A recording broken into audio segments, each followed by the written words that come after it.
Hello viewers, நான் அனிதா. இன்னைக்கு நம்ம பார்க்க போறது 12th standard maths chapter 10 ordinary differential equations exercise 10.3ல third sum.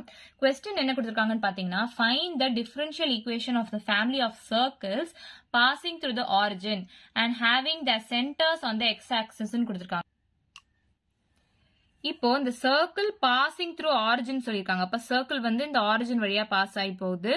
And having the centres on X axis. அப்போ centre வந்து எக்ஸ் ஆக்சிஸ்ல இருக்கு. இதுதான் இந்த பாயிண்ட். இந்த பாயிண்ட் நம்ம என்னன்னு எடுத்துக்கலாம், r,0 எடுத்துக்கலாம், g,0 எது வேணா நம்ம எடுத்துக்கலாம். சோ இங்க நான் ரேடியஸ ஜின்னு எடுத்துக்கிறேன். சோ இந்த பாயிண்ட நான் g,0 எடுத்துக்கிறேன். ஏன்னா x axis g, y axis 0. So இதான அந்த பாயிண்ட். பிளாட் பண்ணி எழுதியிருக்கேன்.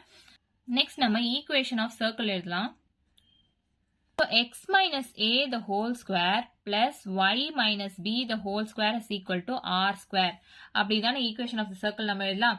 So இங்க a ன்றது இந்த point g, b ன்றது 0. So a is equal to g, b is equal to 0. அப்போ x minus g the whole square plus y minus 0 the whole square is equal to r ன்றது g.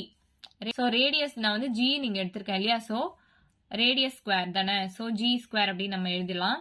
a minus b the whole square formulaல இருக்கு. So a square minus 2ab plus b square plus இந்த y வந்து நான் square பண்ணி எழுதுறேன். y square is equal to g square. So x square minus 2xg. இந்த g ஸ்கொயரும் இந்த g ஸ்கொயரும் cancel ஆயிடும். So plus y square is equal to 0 நமக்கு ஒரு ஈக்குவேஷன் கிடைச்சிருக்கு. இதை நம்ம differentiate with respect to x பண்ணணும். அப்படி டிஃபரன்ஷியேட் பண்ணா x ஸ்கொயரை டிஃபரன்ஷியேட் பண்ணா 2x வருமா. டிஃபரன்ஷியேஷனோட பேசிக்ஸ்ல சொல்லியிருப்பேன்.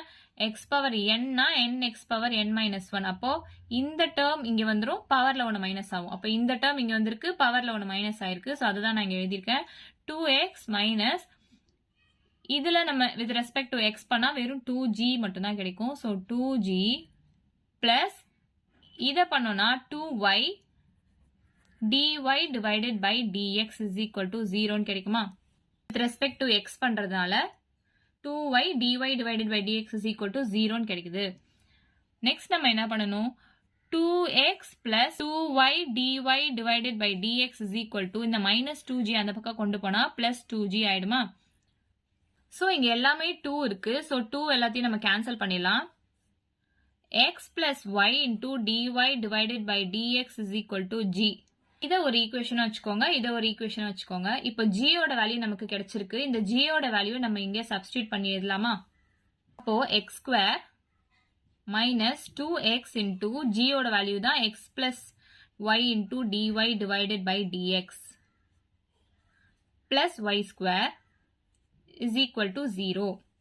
x square minus இதை உள்ள கொண்டு போய் மல்டிப்ளை பண்ணா minus 2x square minus into plus minus 2xy dy divided by dx plus y square is equal to 0. So minus 2x square x square add பண்ணா minus x square வரும்.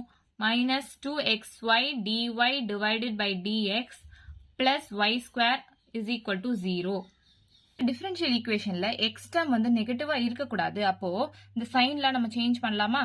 x square plus 2xy dy divided by dx minus y square is equal to 0. இதுதான் இந்த சம்மோட answer. So இந்த third சம்மோட overview பார்த்துடலாம். Differential equation கண்டுபிடிக்க சொல்லியிருக்காங்க. எதுக்கு, இந்த circles passing through origin and having the centers at x-axis. So நம்ம g,0 ஒரு பாயிண்ட் எடுத்திருக்கோம். இங்க g வந்து ரேடியஸ் எடுத்திருக்கோம். equation of circle x minus a square plus y minus b square is equal to r square எடுத்திருக்கோம். இங்க point வந்து இது a எடுத்திருக்கோம், இது b எடுத்திருக்கோம். அதே மாதிரி ரேடியஸ் வந்து g எடுத்திருக்கோம். So அதை இதுல சப்ஸ்டிட்யூட் பண்ணி ஒரு ஈக்குவேஷன் கொண்டு வரோம். இது with respect to x differentiate பண்ணி g ஓட வேல்யூ கொண்டு வரோம். இந்த g ஓட வேல்யூவை இந்த ஈக்குவேஷன்ல சப்ஸ்டிட்யூட் பண்ணி சால்வ் பண்றோம். ஏதாச்சும் டவுட் இருந்தா கமெண்ட் பண்ணுங்க. வீடியோ பிடிச்சிருந்தா லைக் பண்ணுங்க, ஷேர் பண்ணுங்க, சப்ஸ்கிரைப் பண்ணுங்க. தேங்க்யூ.